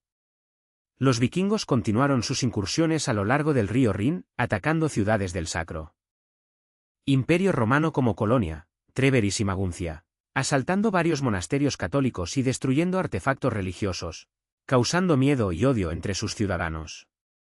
¿Por qué confiaría alguien en un líder que no podía detener a los bárbaros paganos? Varios líderes locales empezaron a centrarse en defender sus tierras en lugar de depender del gobierno central, comenzando así el proceso de recreación independiente del sistema feudal.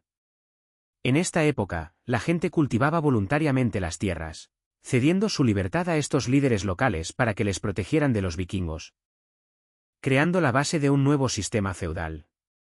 Mientras el Sacro Imperio Romano luchaba con los vikingos, los bizantinos lo hacían con los árabes.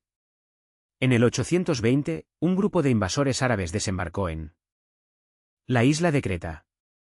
Durante los años siguientes, las fuerzas árabes ganaron poco a poco el control de la isla, venciendo la resistencia de las defensas bizantinas. La conquista se completó en el 827. Y Creta pasó a formar parte del Imperio Árabe. La conquista de Sicilia y Cerdeña siguió un patrón similar. En el 827, una gran flota árabe desembarcó en Sicilia, y las fuerzas árabes ganaron rápidamente el control de gran parte de la isla. Luego se dirigieron a Cerdeña, que cayó en manos de los invasores árabes en el 828. En el Sacro Imperio Romano, tras la muerte de Luis el Piadoso en el 840, el imperio de Carlomagno también murió. Las luchas internas entre los miembros de la familia fueron en aumento hasta que el Sacro Imperio Romano se dividió entre tres miembros de la familia. En el famoso Tratado de Verdún. En el oeste, la formación del reino franco-occidental recayó en el nieto de Carlomagno, Carlos el Calvo. La actual Francia, en el este, el reino franco-oriental fue otorgado a otro nieto, Luis el Germánico, la actual Alemania, mientras que el reino medio, encajonado entre los reinos francos occidental y oriental, tuvo una corta vida y fue prácticamente irrelevante. Los vikingos no solo eran un problema para la Europa continental, estaban saqueando toda Inglaterra. En el 871, el nuevo rey de Wessex, Alfredo el Grande, subió al poder con una cosa en mente: mantener a todo el mundo a salvo. Alfredo construyó una red de fortificaciones conocidas como Burs, destinadas a proteger a su pueblo de los ataques vikingos. También desarrolló nuevas tácticas y estrategias militares y fomentó alianzas con otros reinos anglosajones. A diferencia de Gran Bretaña, los vikingos fueron realmente invitados a Rusia. Según la leyenda rusa, las tribus de Rusia estaban cansadas de lidiar con luchas políticas, por lo que invitaron a los váragos, una secta de vikingos, a establecer allí el orden y un gobierno. Rurik llegó con sus dos hermanos a la ciudad de Nóvgorod. Utilizando la fuerza vikinga, establecieron el orden en la ciudad, declarando a Rurik como su nuevo rey, creando la dinastía Rurik de Kiev. Bajo el liderazgo militar de Oleg, uno de los parientes de Rurik, los Rus de Kiev comenzaron a establecer Smolensk y Kiev, en la actual Ucrania, creando la vanguardia de la actual Rusia. De vuelta en Inglaterra. Ampliando la red de alianzas tejidas por su abuelo, Alfredo el Grande, Atelstan fue declarado rey de Wessex. Atelstan logró que todos los reinos anglosajones trabajaran juntos para defenderse de los vikingos de las Islas Británicas. Fue declarado el primer rey de Inglaterra debido a su habilidad para tejer alianzas y mantener a todos a salvo, dando comienzo a una de las monarquías más largas de la historia de la humanidad. Al mismo tiempo, el reino franco-oriental se enfrentaba a un problema similar. Los magiares paganos estaban atacando a todos en el reino, haciendo que sus habitantes vivieran con miedo. Sin embargo, el rey Otoni del Imperio Franco-Oriental pudo derrotar a los molestos magiares en la batalla de Lechfeld en el 955. Luego, en el 961, conquistó plenamente todos los reinos de Italia, restaurando la cristiandad a todos los antiguos paganos. En 962, Otoni fue coronado ante el Papa Juan XII en Roma como el nuevo emperador del Sacro Imperio Romano. En Francia, sin embargo, el reino de los francos occidentales estaba en problemas. En el 987, el rey Luis V, descendiente directo de Carlomagno, murió a la edad de 20 años sin dejar un heredero que se hiciera cargo de su dinastía, dejando la monarquía francesa en riesgo. La aristocracia francesa celebró una elección entre Hugo Capeto, un noble con extensas tierras en la región de Ile-de-France, y Carlos, duque de Baja Lorena. Con el apoyo de Adalberón, arzobispo de Reims, Hugo Capeto se convirtió en el primer rey de Francia, iniciando la dinastía Capeto. En esta época, la persona típica en Europa vivía con miedo. Cada civilización estaba a punto de ser conquistada, todos tenían hambre de tierras y estaban dispuestos a luchar por ellas.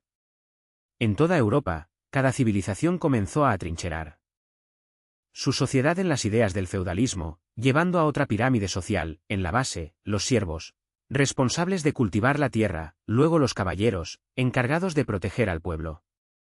Luego los nobles, que gobernaban un territorio concreto y poseían la tierra, luego los reyes, que daban tierras a los nobles, y en la cúspide, el Papa, porque podía hablar directamente con Dios y tenía la propiedad divina de todas las tierras. A principios del siglo X, Leif Erikson fue enviado en un viaje para descubrir tierras al oeste de Groenlandia, América.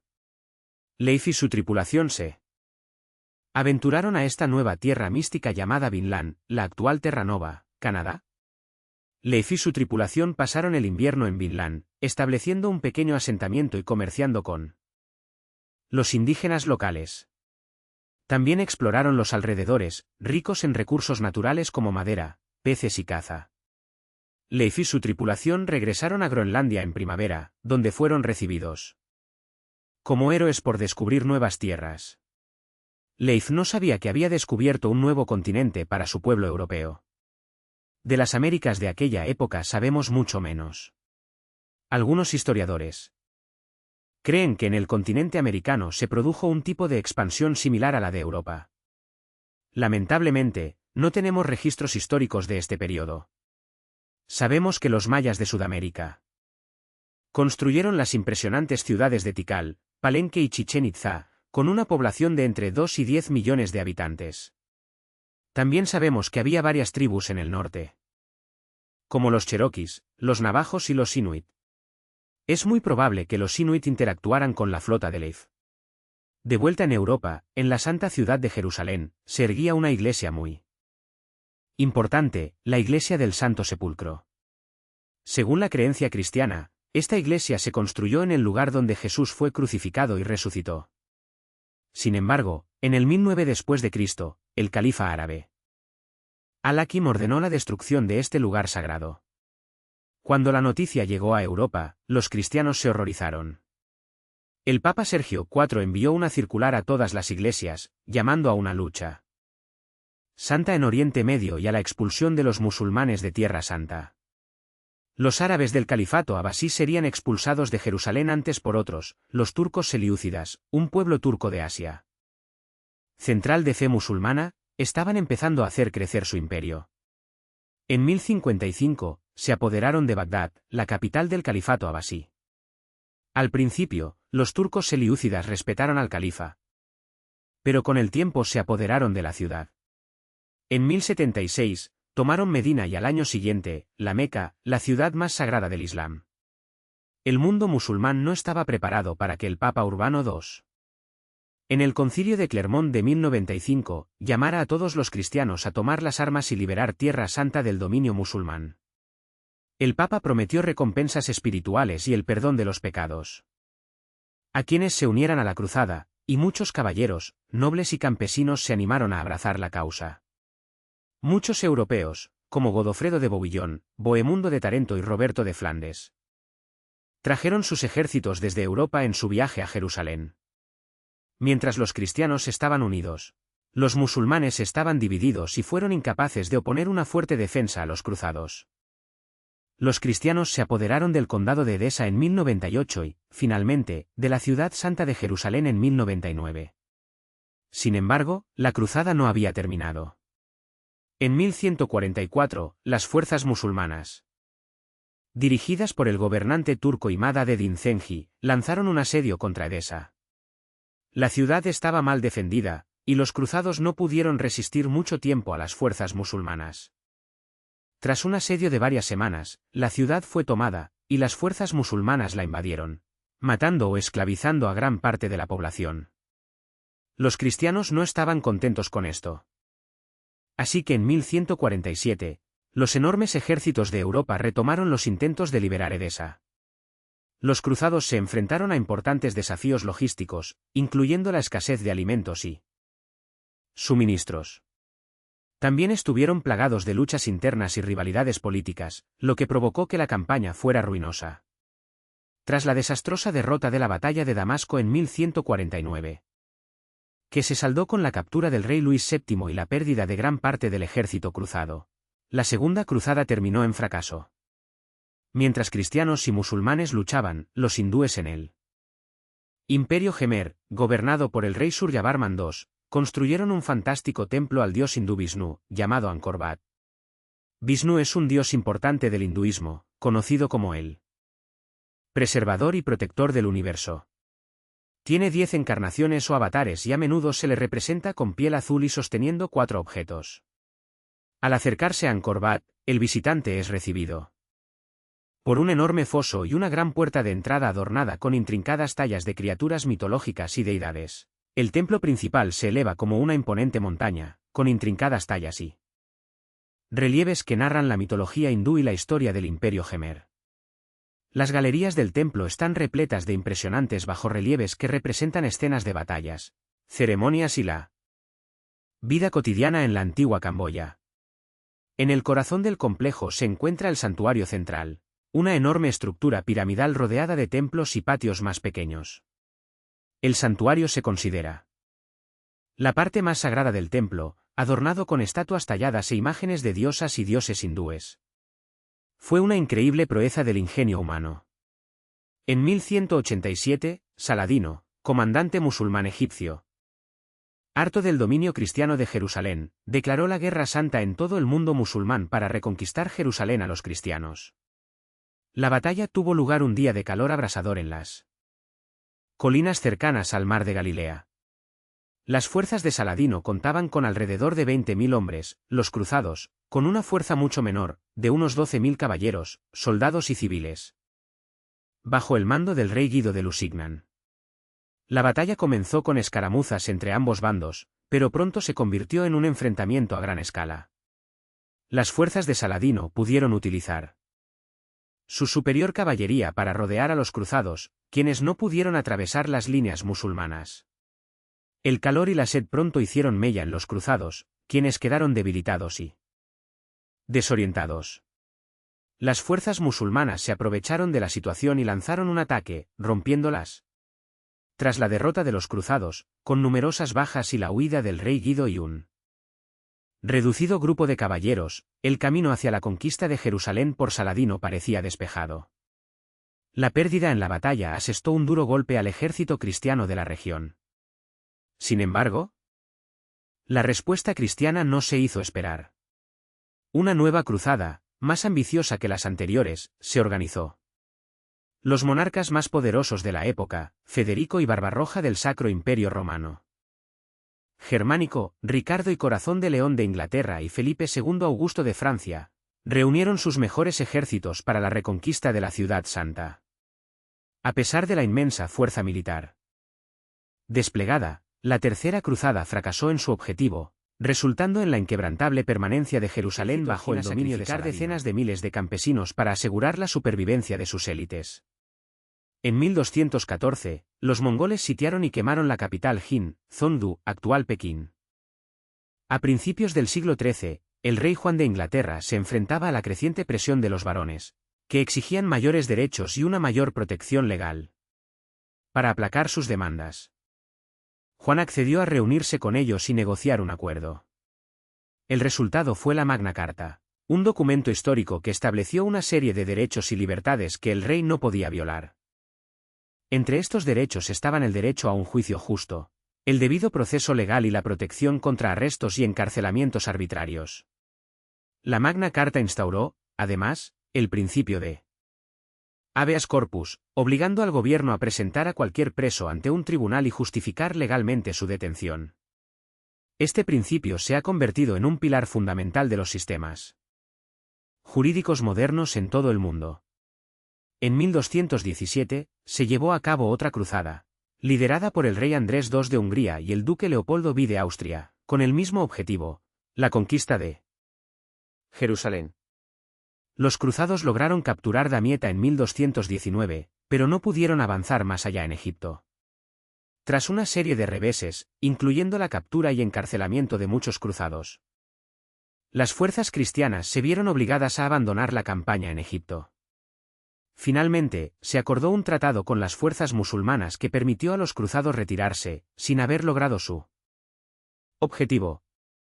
Gengis Khan, lejos de detenerse, inició en 1219 una guerra contra el Imperio Jorasán, abarcando territorios de los actuales Turkmenistán, Uzbekistán, Afganistán e Irán. La horda mongola arrasó ciudades una tras otra, conquistando Bujara, Samarcanda y Urgench.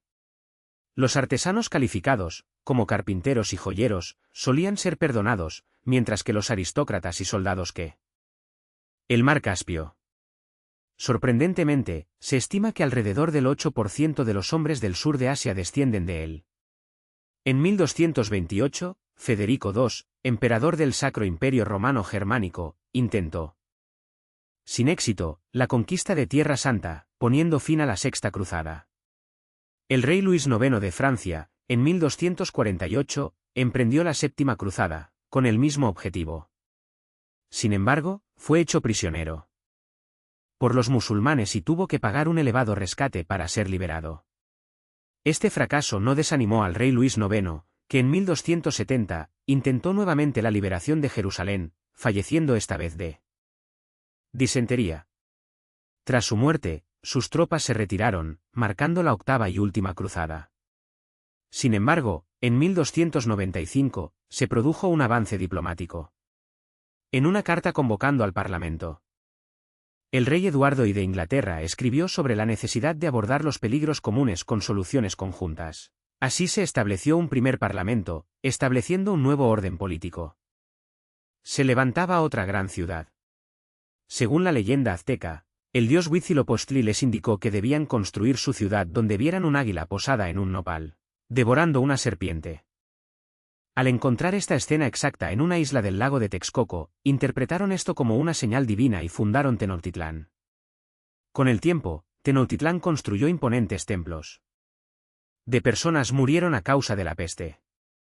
La gran mortalidad, especialmente entre los pobres, llevó a una redistribución de la riqueza y un aumento de los derechos para los trabajadores. En China, los turbantes rojos, un grupo de rebeldes liderados por Zhu Yuanzhang, se sublevaron contra el gobierno mongol. Nacido en una familia campesina humilde, Zhu Yuanzhang ganó el apoyo de los rebeldes, convirtiéndose en su líder. En 1368, se declaró emperador, fundando la dinastía Ming, marcando una nueva era en la historia de China.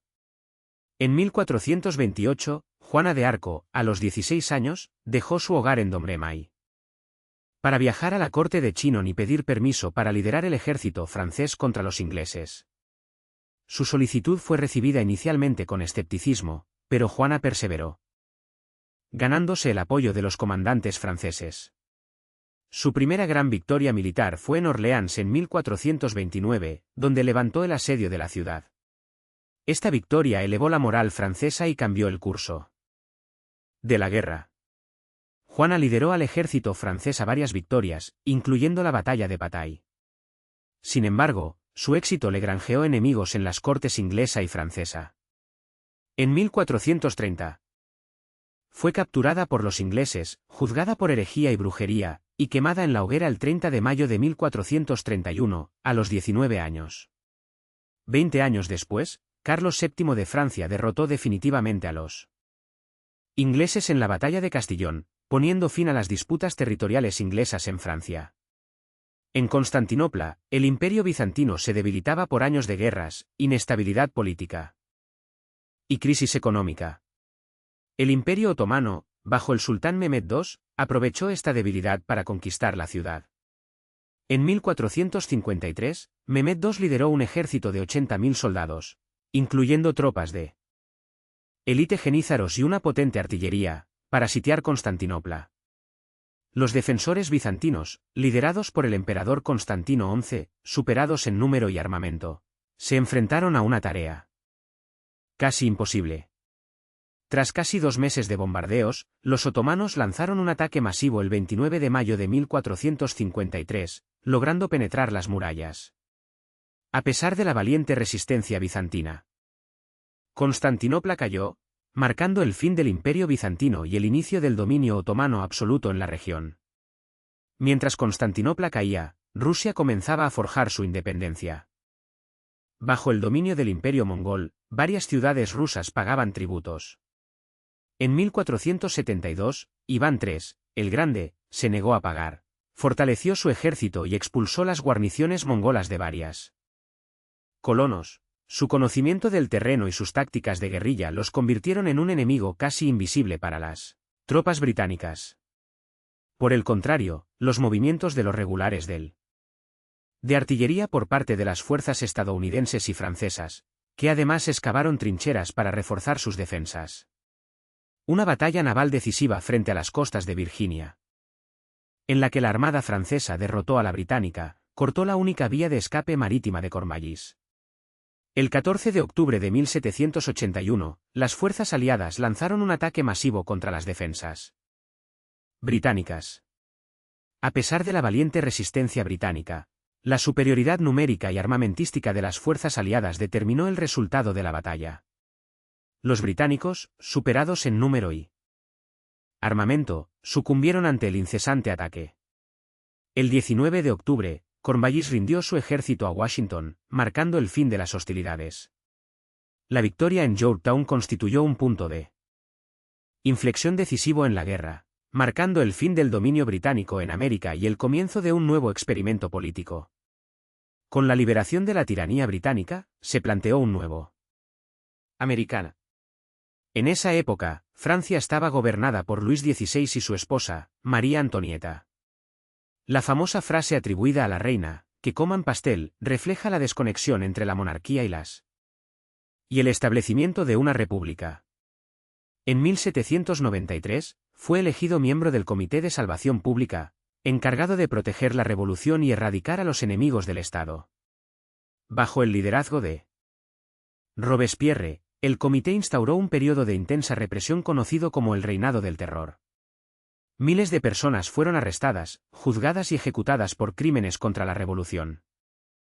Robespierre adquirió la imagen de una figura implacable e intransigente. Sin embargo, el poder de Robespierre comenzó a declinar a medida que el pueblo se cansaba de la violencia y la inestabilidad. En 1794 fue arrestado, junto a sus aliados más cercanos. El 28 de julio de 1794, Robespierre fue guillotinado, poniendo fin al reinado del terror y, temporalmente, al ideal de democracia en Francia. El Directorio, un nuevo gobierno, lo reemplazó. El Directorio, un sistema de gobierno colegiado formado por un consejo ejecutivo de 5 miembros. El Directorio, elegido por el Consejo de Ancianos. Consolidando su posición como uno de los líderes más poderosos de Europa. Prosiguió con sus conquistas, dominando gran parte del continente, incluyendo España, Portugal y los Países Bajos. En 1812, Napoleón invadió Rusia con un inmenso ejército.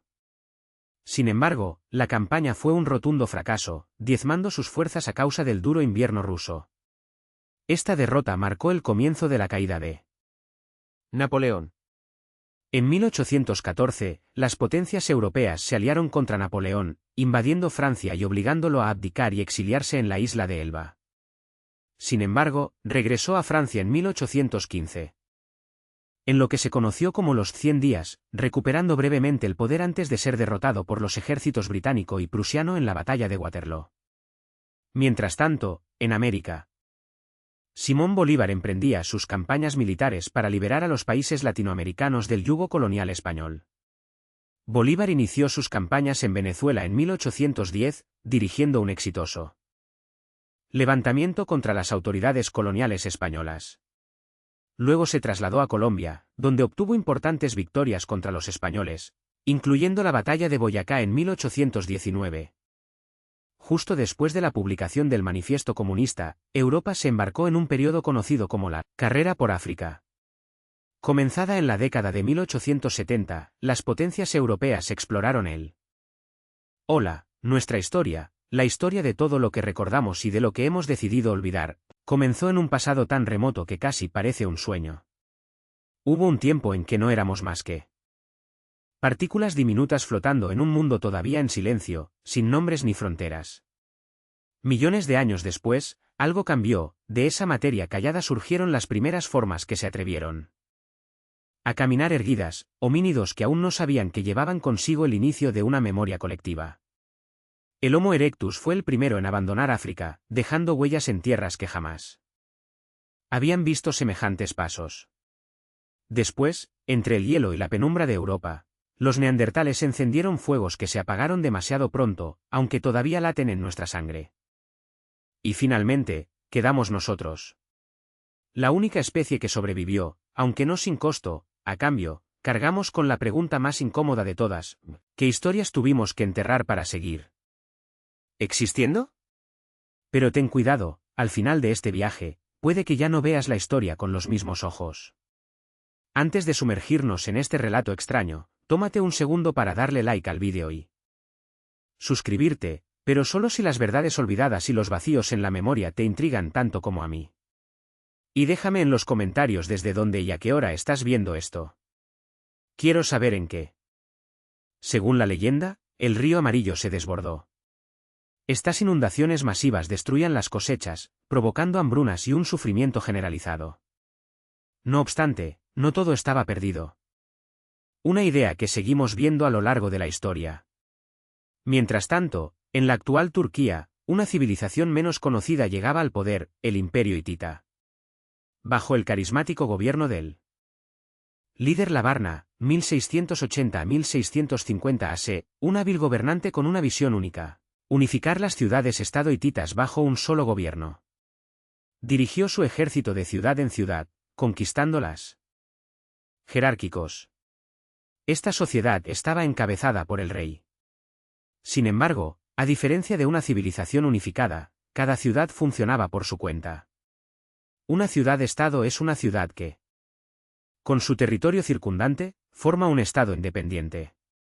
Comienza el desarrollo de ciudades-estado como Troya, Micenas y Pilos. También empezaron a surgir los primeros restos de la lengua. Escrita griega, conocida como Lineal B, el primer registro de griego indoeuropeo que tenemos en la actualidad. Mientras tanto, en Egipto, empezaban a crear una pirámide social de otro tipo. Escritura jeroglífica que los historiadores aún no pueden descifrar. Uno de los pocos restos que tenemos son esas 17 colosales cabezas de piedra. En la cultura mesoamericana, se cree que la cabeza por sí sola podía contener la emoción, la experiencia y el alma de un individuo. Tal vez no conozcamos los nombres de sus líderes como los de otras civilizaciones, como Ramsés y Hammurabi.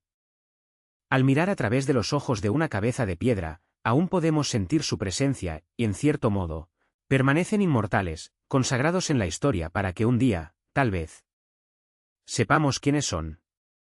Mientras tanto, en el este, la dinastía Zhou, 1046 a 256 AC, en China estaba avanzando.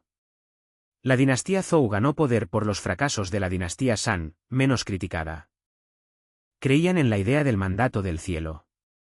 Esto dio lugar a 4 principios en la estructura dinástica china que se repetirían una y otra vez. 1. El cielo otorga al emperador el derecho a gobernar. 2. Puesto que solo hay un cielo, solo puede haber un emperador en un momento dado. 3. La virtud del emperador determina su derecho a gobernar.